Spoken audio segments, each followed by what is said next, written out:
Hello दोस्तों, examination classes में आपका स्वागत है। और हम लोग कल देखे थे पावर के बारे में, मतलब शक्ति क्या होती है। तो आज हमारा टॉपिक जो है वेरी वेरी इंपॉर्टेंट। कुछ हम देखते हैं कि पेपर में कई बार आते हैं कि कुछ महत्वपूर्ण जो हमारे उपकरण होते हैं कि किस उपकरण का हम लोग कहाँ यूज किया जाता है। तो मेजरमेंट इंस्ट्रूमेंट, मेजरमेंट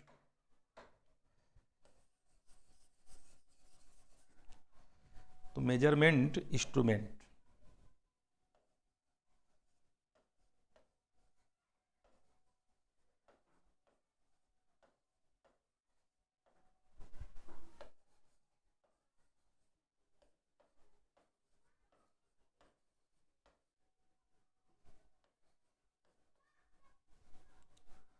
मापन यंत्र,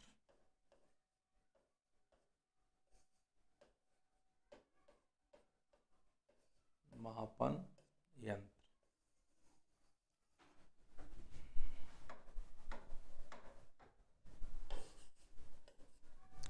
चलिए देखते हैं। हम देखते हैं कुछ हमारे इंस्ट्रूमेंट जो हैं, इंस्ट्रूमेंट और इसका यूज। इंस्ट्रूमेंट और इसके यूज। सबसे पहला आता है हमारा कि बोलते हैं वायुमंडलीय दाब, मतलब जिसको हम लोग कैसे मापते हैं। तो बैरोमीटर जो हमारा होता है, क्या होता है बैरोमीटर,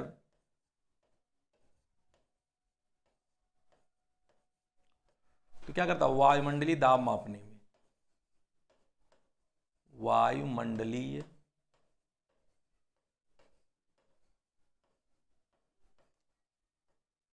दाब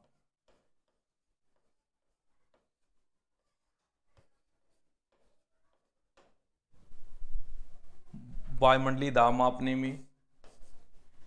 एनीमोमीटर जो हमारा होता है वो पवन का वेग, एनीमोमीटर,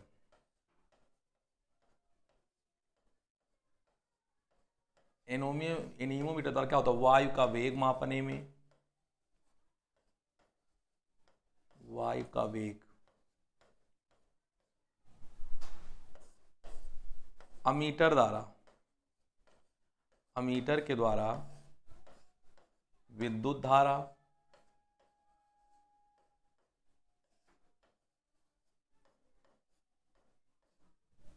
वोल्टामीटर के द्वारा विभवांतर, वोल्टामीटर के द्वारा क्या नापते हैं विभवांतर मापने में।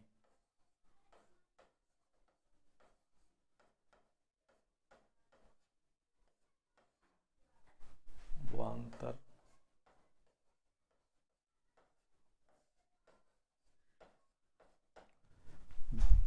वोल्टामीटर। तापमान, थर्मामीटर,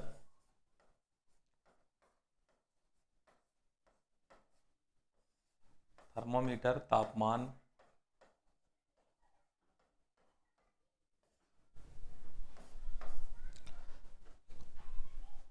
ऑडियोमीटर ध्वनि की तीव्रता मापने में, ऑडियोमीटर, ऑडियोमीटर ध्वनि की तीव्रता मापने में, ध्वनि की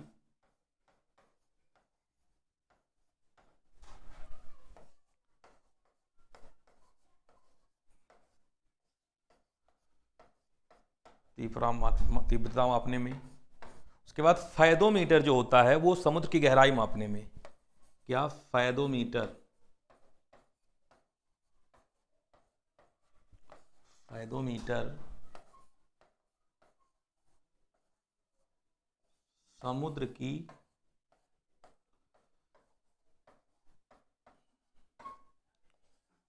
तो अभी इतना हम लोग देख लेते हैं। जो हमारा बैरोमीटर होता है उसे करते हैं वायुमंडलीय दाब मापा जाता है। एनीमोमीटर के द्वारा वायु का वेग मापते हैं। अमीटर के द्वारा विद्युत धारा। वोल्टामीटर के द्वारा विभवांतर। थर्मामीटर क्या करता है टेम्परेचर मापता है, तापमान मापता है। ऑडियोमीटर ध्वनि की तीव्रता मापने के काम आता है। फेदोमीटर जो हमारा उसका यूज है वो समुद्र की गहराई मापने के लिए क्या होता है, फेदोमीटर का हम लोग यूज करते हैं। अब हम लोग आगे और देखते हैं, ये बहुत से हैं। तो हमारा ये फेदोमीटर हो गया। अब है मैनोमीटर। क्या है, मैनोमीटर।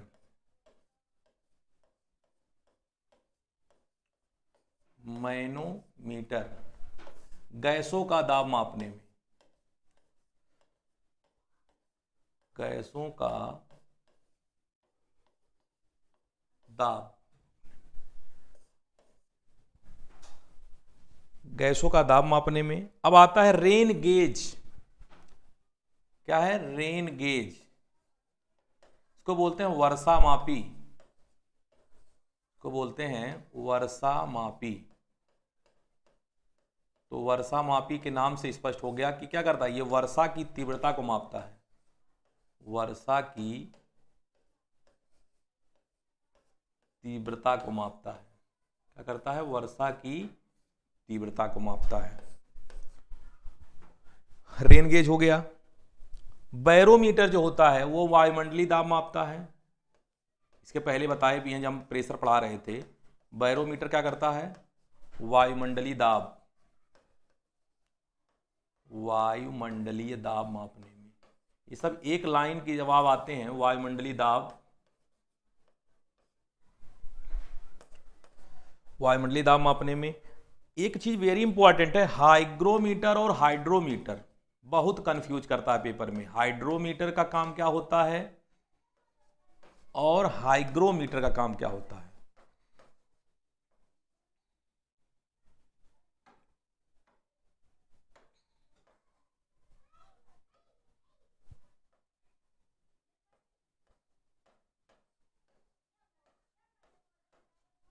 देखिए, हाइड्रोमीटर जो होता है जल का आपेक्षिक घनत्व मापने में, जल का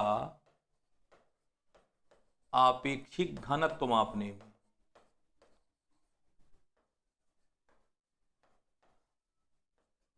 और ये होता है वायु की, जिसको बोलते हैं ह्यूमिडिटी, वायु की सापेक्ष आर्द्रता मापता है। ह्यूमिडिटी बताता है वायु की सापेक्ष आर्द्रता। क्या करता है, वायु की सापेक्ष आर्द्रता बताता है। हाइग्रो मतलब ह्यूमिडिटी, जैसे यहां इसको बोलता है ह्यूमिडिटी। ह्यूमिडिटी मतलब जब यहां ह्यूमिडिटी की बात आ गई तो एच की बात, तो यहां हाइग्रो हो जाता है। और जब जल का क्या होता है, हाइड्रोलिक्स या डेंसिटी, तो हमारा क्या करता है, हाइड्रोमीटर मापता है। अब आगे भी आपका है क्रेस्कोग्राफ, एक है क्रेस्कोग्राफ। क्रेस्कोग्राफ ये पौधों की वृद्धि मापने में, पौधों की वृद्धि मापने में। चलिए अगला देखते हैं। आपका एक है सिस्मोग्राफ। सिस्मोग्राफ, सिस्मोग्राफ भूकंप की तीव्रता मापने में, भूकंप की तीव्रता। अगला आपका सिस्मोग्राफ भूकंप की तीव्रता। स्पीडोमीटर, स्पीडोमीटर वाहनों की गति मापने में। क्या है, वाहनों की, हमारे वो गाड़ियों में लगा होता है वाहनों की गति। और एक देख लेते हैं एरोमीटर। क्या होता है,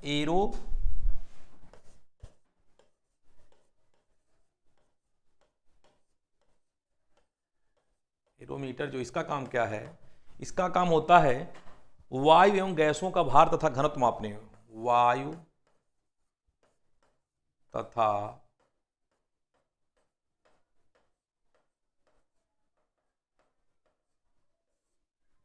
गैसों का भार एवं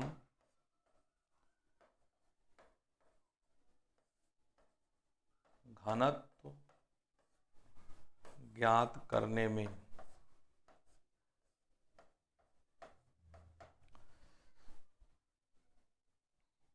देख लो। अब देख लेते हैं, कह रहा कि मैनोमीटर का काम क्या है।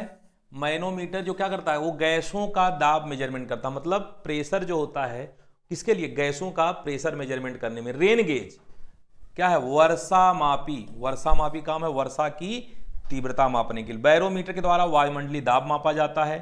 हाइड्रोमीटर के द्वारा जल का घनत्व या आपेक्षिक घनत्व ज्ञात किया जाता है।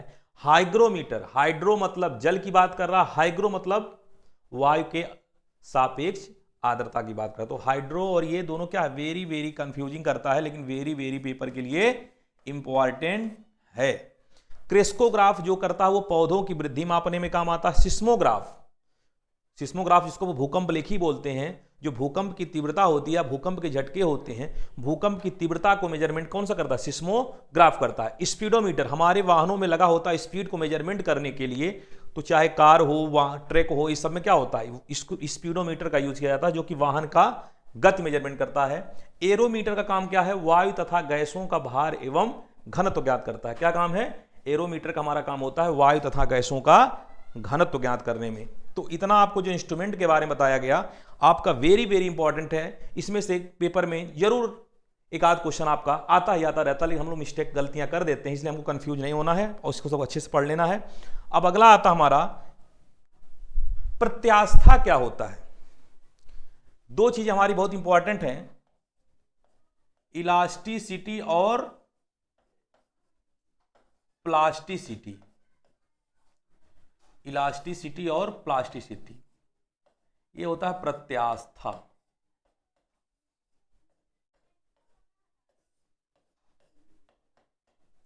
प्रत्यास्था क्या होता है, प्रत्यास्था किसी पदार्थ का वह गुण होता है कि जैसे हम उस पर फोर्स लगाएंगे तो उसके शेप और साइज में क्या होता है, परिवर्तन हो जाता है। जब उस पर हम फोर्स लगाते हैं तो उसके शेप और साइज में क्या होता है, परिवर्तन हो जाता है।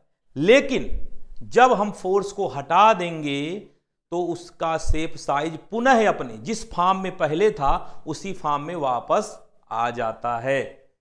तो छोटा सा एग्जांपल समझते हैं कि हम लोग स्प्रिंग को लेते हैं, स्प्रिंग को लें, दोनों तरफ उसको खींच देते हैं तो उसके शेप और साइज में, उसके आकार में परिवर्तन हो जाता है। लेकिन जब हम बल को हटा देते हैं तो अपने पुनः फॉर्म में वो वापस आ जाता है। तो ऐसा क्या इसका एग्जांपल है, ये प्रत्यास्था का एग्जांपल है। रबर भी इसी का एग्जांपल है। रबर को आप खींचते हैं तो उसके शेप और साइज में परिवर्तन हो जाता है, लेकिन जब बल को हटा दिया जाता है तो वह अपने पुनः प्रारंभिक अवस्था में आ जाता है। तो प्रत्यास्था किसी पदार्थ का वह गुण है, प्रत्यास्था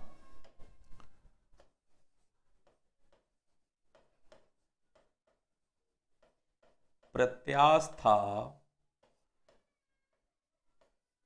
किसी पदार्थ का वह गुण है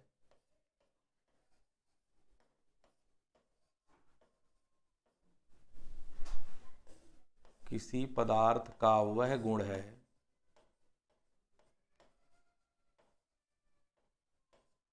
जब वस्तु पर बाह्य बल लगाया जाता है, जब वस्तु पर बाह्य बल लगाया जाता है, बाह्य बल लगाया जाता है,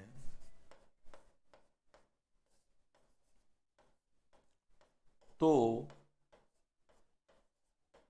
उसके आकार में,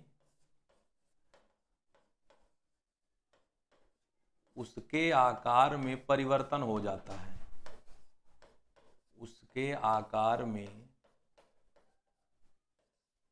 परिवर्तन हो जाता है।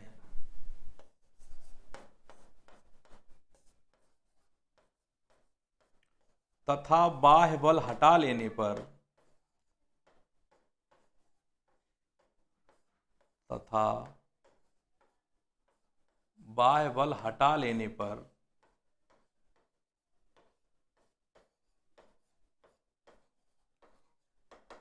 पुनः प्रारंभिक अवस्था में आ जाता है, पुनः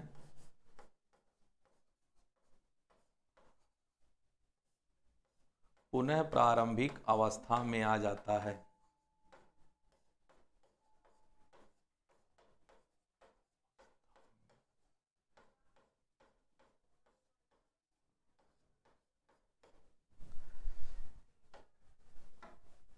जैसे ये बता दिए आपको, स्प्रिंग को खींचना, स्प्रिंग या रबड़ को खींचना,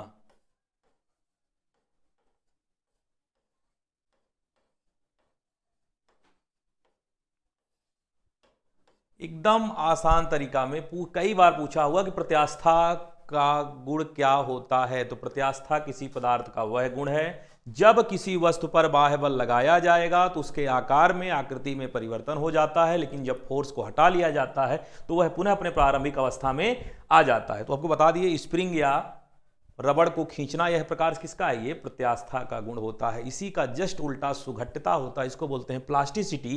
प्लास्टिसिटी क्या होता है, किसी पदार्थ का वह गुण, किसी पदार्थ का वह गुण जब उस पर बाह्य बल लगाया जाता है या एक्सटर्नल फोर्स लगाया जाता है तो उसके शेप साइज में परिवर्तन हो जाता है। वह परिवर्तन परमानेंट हो जाता है, मतलब उस पर बल लगाने के बाद भी कोई फर्क नहीं पड़ने वाला है। जिस शेप में वह बदल गया वह उसी फॉर्म में हमेशा के लिए वो परिवर्तित हो जाता है। इस पदार्थ के गुण को हम क्या कहते हैं, सुघट्यता कहते हैं। जैसे हम लोग आटा गूंथते हैं, छोटा सा एग्जांपल, तो आटा को गूंथते समय जिस फॉर्म में उसको हम कर देते हैं, जैसे आटे को कर देते हैं वह उसी फॉर्म में बना रहता है, क्योंकि दोबारा अपने शेप साइज पुनः वापस नहीं आता है। तो इस प्रकार से हम लोग प्रत्यास्था और सुघट्यता के बारे में पढ़ लिए। अब देखते हैं आगे हम लोग, एक बहुत अच्छा टॉपिक आता है,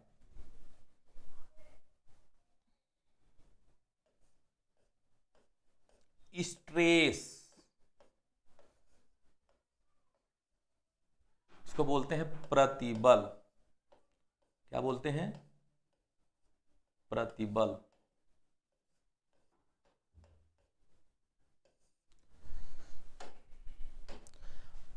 स्ट्रेस क्या होता है, प्रतिबल क्या होता है। हमेशा कहते हैं कि प्रतिबल, अब प्रतिबल भी दो प्रकार से होता है। सिंपली कहते हैं कि हमको तनाव है, टेंशन है, प्रतिबल है, तो टेंशन और कंप्रेशन। एक होता है तनाव प्रतिबल जो खींचता रहता है, और एक होता है कंप्रेसिव, मतलब कम, मतलब दबाने का काम करता है, उसको बोलते हैं कंप्रेसिव स्ट्रेस। और जो खींचता है उसको टेंसाइल स्ट्रेस। तो प्रतिबल क्या होता है मेन हम लोग जानते हैं। तो कह रहा प्रतिबल जो हमारा होता है, किसी यूनिट एरिया पर कार्य करने वाले फोर्स को, किसी यूनिट एरिया पर एकांक क्षेत्रफल पर कार्य करने वाले बल को ही क्या कहते हैं, प्रतिबल कहते हैं। या इसी को हम लोग दाब भी कहते हैं। दाब के बारे में पूरी कहानी बता दी गई है। तो हम लोग कहते हैं, लिख लेते हैं इसको, एकांक क्षेत्रफल पर कार्य करने वाले बल को एकांक क्षेत्रफल पर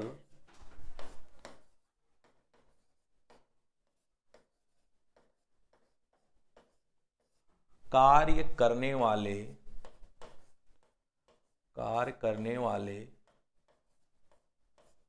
बल को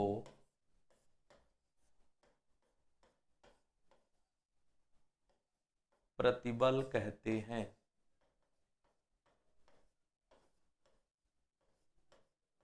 प्रतिबल कहते हैं। इसको हम लोग सिग्मा से दिखाते हैं। किससे दिखाते हैं, इसे सिग्मा से।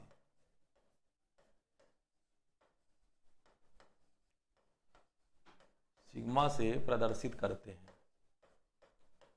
सिग्मा से प्रदर्शित करते हैं। तो सिग्मा बराबर क्या हो गया, फोर्स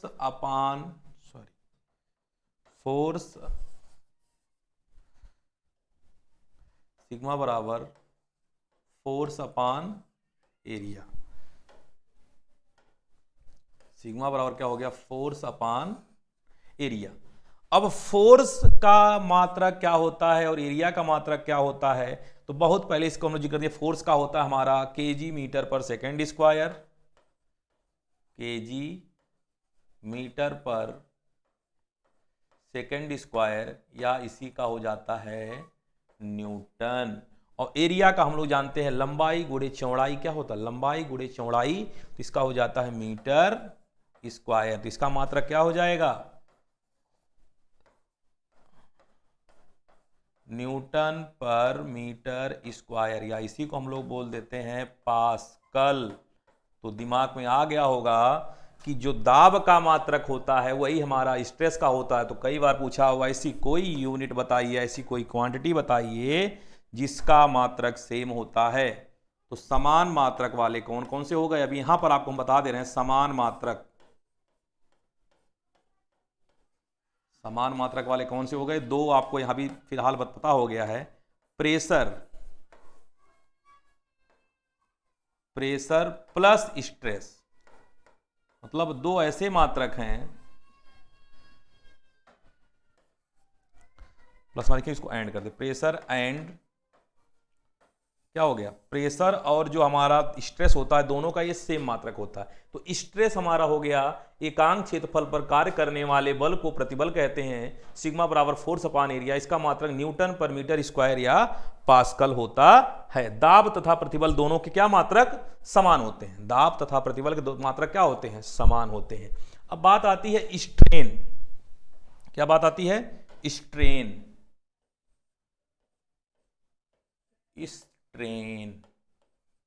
इसको बोलते हैं विकृति, क्या बोलते हैं, विकृति। होती है विकृति। अब विकृति क्या होती है, विकृति मतलब डिफॉर्मेशन, या कुछ उसके में लंबाई हो या कुछ चौड़ाई हो या उसके आयतन में परिवर्तन हो जाता है। तो कह रहा है कि हमारा मान लीजिए कोई क्षण है,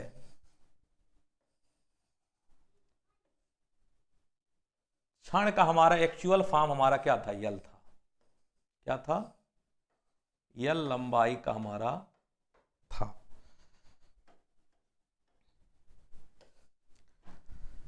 लेकिन किसी कारणवश इस पर हमारा क्या हो गया, कुछ लंबाई हमारी क्या होती है, बढ़ गई। तो हमारा मान लीजिए हमारा जो यल था ये क्या हो, डेल्टा यल बढ़ गया। तो हमारा कहता है कि किसी लंबाई में या किसी आयतन में होने वाले परिवर्तन का उसके पहले के रिस्पेक्ट में, मतलब पहले के सापेक्ष जो हमारा होता है वो क्या कहलाता है, विकृति कहलाता है। इसे हम लोग क्या करते हैं, इसे ई से रिप्रेजेंट कर देते हैं, इसे स्मॉल ई से प्रदर्शित करते हैं,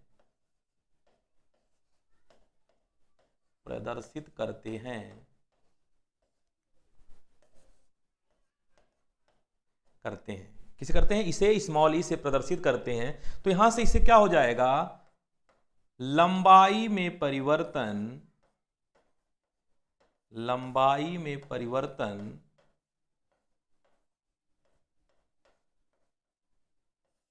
बटे वास्तविक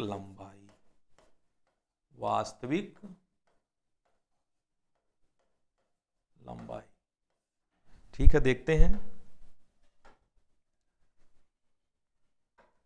देखिए क्या है कि जो हमारा ई हो गया वो क्या है, लंबाई में परिवर्तन। तो चाहे लंबाई में परिवर्तन मतलब क्या हो, चाहे वो लंबाई बढ़ सकती है या लंबाई घट सकती है, तो उसको हम लोग क्या करते हैं, डेल्टा यल में कंज्यूम कर लेते हैं या मान लेते हैं।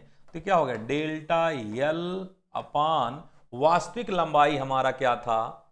इस डायग्राम से थोड़ा समझ लेना है आपको, इससे क्या करना है, समझना है। तो डेल्टा यल अपान यल हो गया, तो ऊपर भी यल है नीचे भी यल है। तो वेरी वेरी इंपॉर्टेंट बात यहां से आ रहा है, पूछता है कई बार कि स्ट्रेन का मात्रक क्या होता है।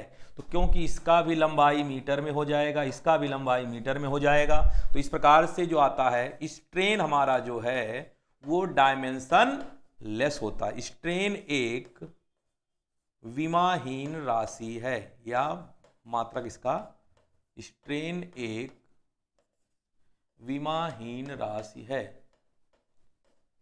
क्योंकि इसका कोई मात्रक नहीं होता है। तो इसलिए स्ट्रेन और स्ट्रेस आपको बताए, फिर स्ट्रेन के बारे में हुआ कि इसे ई से प्रदर्शित करते हैं। स्ट्रेन एक होता है, एक विमाहीन राशि होती है। तो इसमें कोई दिक्कत आपको डाउट नहीं होगा। अब अगला हमारा, तो इसमें छोटा सा देखते हैं, हुक का नियम आता है, कई बार पूछा हुआ है, हुक्स लॉ। क्या है, हुक्स लॉ। हुक्स लॉ जो होता है हुक का नियम, हुक का नियम, ये हुक एक वैज्ञानिक साहब का नाम है।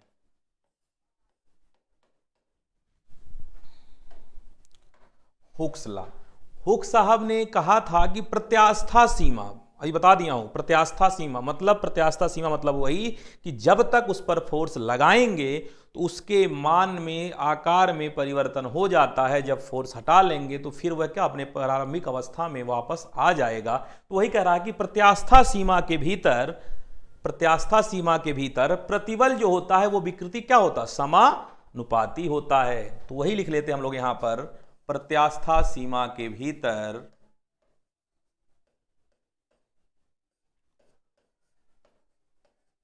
प्रत्यास्था सीमा के भीतर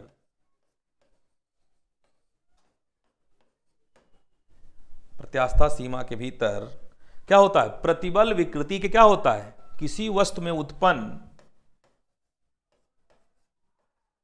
किसी वस्तु में उत्पन्न, किसी वस्तु में उत्पन्न प्रतिबल, प्रतिबल जिसको बोलते हैं स्ट्रेस, प्रतिबल विकृति, स्ट्रेन, प्रतिबल विकृति के प्रोपोर्शनल, विकृति के समानुपाती होता है, विकृति के समानुपाती होता है। चलिए, समानुपाती होता है। तो प्रतिबल अभी बताएं हमारा सिग्मा होता है, उसके प्रोपोर्शनल विकृति ई होता है। और ये हम लोग जानते हैं कि जब भी हम लोग ये प्रोपोर्शनल का, समानुपाती का चिन्ह हटाते हैं तो कोई ना कोई एक कांस्टेंट का मल्टीप्लाई करते हैं। तो हम लोग एक कांस्टेंट यहां पर क्या करें, ई का मल्टीप्लाई, इसी को बोलते हैं क्या, प्रत्यास्था गुणांक,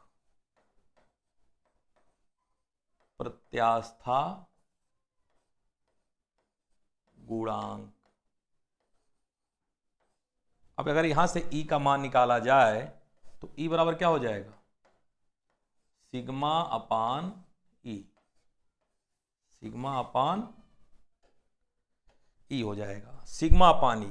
अभी आपको बताए हैं कि सिग्मा का कोई मात्रक, सॉरी, सिग्मा का मात्रक न्यूटन पर मीटर स्क्वायर होता है। यहां से ई का निकालिए। अब ई बराबर क्या हो गया, सिग्मा का भी आप लोग न्यूटन पर मीटर स्क्वायर बताए हैं, और विकृति का होता है 1, मतलब उसका कोई डायमेंशन नहीं होता है। तो ई का हमारा क्या हो गया, न्यूटन पर मीटर स्क्वायर या पास्कल, क्या होता है, पास्कल। अब देखिए एक चीज और बढ़ गया यहां से अभी आपको, कि अभी हम बताए हैं कि प्रेशर का या स्ट्रेस का या प्रत्यास्था गुणांक, तीनों की विमा क्या होती है, तीनों का विमा, तीनों मात्रक क्या होता है, समान मात्रक होते हैं। क्या होते हैं, तीनों के मात्रक समान होते हैं, चाहे वो यंग मापांक हो, चाहे प्रतिबल हो, और चाहे प्रत्यास्था गुणांक हो, इन सब का मान क्या होता है, सेम होता है। तो इसी को हम लोग प्रत्यास्था गुणांक को ही क्या बोलते हैं, यंग मापांक भी कहते हैं, जिसको बोलते हैं यंग मॉडुलस। पेपर में कई बार पूछा है कि यंग मापांक का फार्मूला क्या होता है, यंग मापांक का मात्रक क्या होता है, या ऐसे कोई दो मात्रक बताइए जिनकी विमा या मात्रक समान होती है। तो दो की बात छोड़ी, हम तीन तीन बता दिए कि दाब का या प्रतिबल का या यंग मापांक प्रत्यास्था गुणांक की विमा क्या होती है, समान होती है, यंग मॉडुलस। तो आपका प्रत्यास्था गुणांक और यंग मॉडुलस के बारे में बता दिया गया। तो आपको प्रत्यास्था के बारे में बताया गया, हुक्स लॉ के बारे में बताया गया, प्रतिबल और विकृति के बारे में बताया गया, और यहीं से क्या होती है, हुक्स लॉ और सब कुछ के बारे में अच्छे से आपको बताया गया। तो हम आशा करते हैं कि आपको हमारी वीडियो समझ में आया होगा, इसलिए आप इस वीडियो को लाइक करें, शेयर करें और अपने दोस्तों में सब्सक्राइब करें। Okay, thank you class.